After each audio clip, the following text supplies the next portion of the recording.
Good afternoon. We'll call to order the May 4th meeting of the Glendale Housing Authority. May we have a roll call, please? Authority members: Draymond. Here. Friedman. Here. Mincy. Here. Najarian. Parazian. Here. Weaver. Here. Chair Quintero. Here. May we have your report? Agenda for the May 4th, 2010 regular meeting of the Glendale Housing Authority was posted on Thursday, April 29, 2010 on the bulletin board outside City Hall. Next.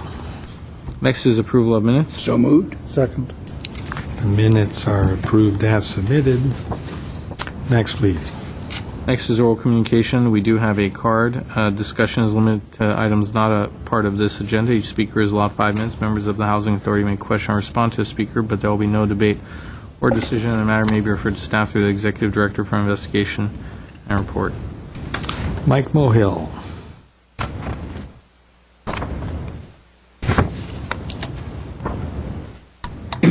Mike Mohill, long-term resident, 32 years. Councilman Chairman Frank Quintero, people who are familiar with the City Council tell me that when you were running for office in 2000, you suggested that the City Council meetings be held at 6 p.m. rather than at 2:30 in the afternoon, because at 6 p.m., more people from the public would be available to come to City Council meetings. Thank you, sir, very much for your foresight. You fulfilled your promise. More and more people today are participating and watching council meetings on TV or on the internet. But, sir, it seems that you have changed. Slowly and slowly, as you have accumulated more years as a councilman, you no longer seem to value those ideas about public participation, especially if the speakers don't agree with your point of view. At a community council forum last year, you called community activists like me an inappropriate word, which many in the audience found appalling from a sitting public official. Every year you've been on council, you've helped increase city expenditures by tens of millions of dollars. You claim to be a prudent businessman and a fiscal conservative, but there is nothing in your action as a city councilman to support it. For years, sir, you approved large pay pensions benefits to your favorite charity, the police and fire unions.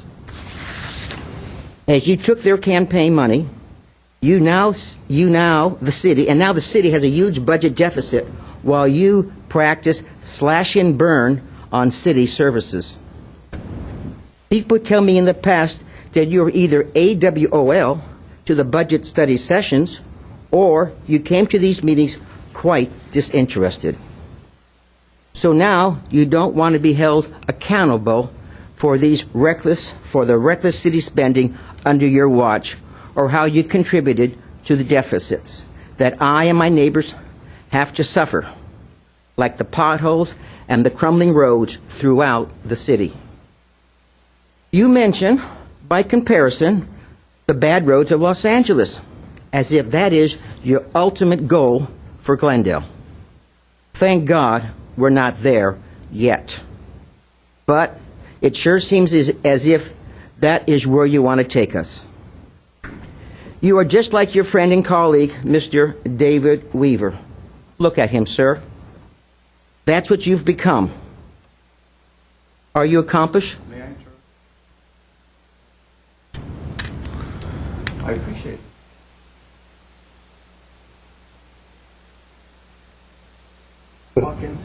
What does it do with Oral. housing? Council?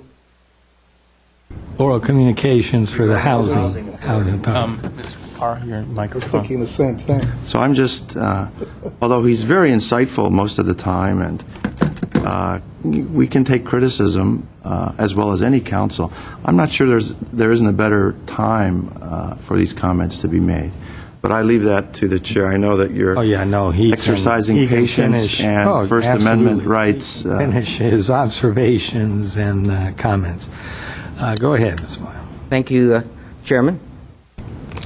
Like Mr. Weaver, you are arrogant, condescending, and dismissive to the public. He's like your twin. The city of Glendale does not deserve two of you. I got Right, more hair. Mr. Weaver? No, Smile. I have more hair. Thank you, Mr. Weaver, for the attention to the public. That, I think, is one of the reasons why we should have term limits. The more years you, as a politician, remain in office, the less you feel accountable to the public. I never thought, sir, this could possibly happen, but now you're even more offensive and more downright nasty to me and those people who want to participate in this thing called democracy. Thank you. Thank you. Okay, well, let me just say, Mr. Mohill, I disagree completely with your observations and comments, and I'll leave it to the residents of Glendale to decide whether all the charges brought against me are true. Mr. Quintero, you mean I stand alone? Yeah, I'm just speaking for myself, Mr. Weaver. Okay, next, please. Next, are there any authority member or staff comments? Any authority? And I don't want to belabor the point, Mr. Chair, but I know that when you run the meeting, I know when I run meetings, oftentimes I like to give every benefit of the doubt to the speaker and let them fully express their opinions. But when we're talking about elections and matters that are largely the jurisdiction of the city council per se, I just wanted to float that out. And if you wanted you to know that there was at least one other member that thought that these comments were probably best placed during a city council meeting or a joint meeting if there's a particular item involved. So I just wanted to let that out there. All right, thank you. Any other comments? Okay, next, please. Is there a motion to adjourn? So moved. Second. We are adjourned. Welcome to the May 4th, 2010 meeting of the Glendale Redevelopment Agency. May we have a roll call, please?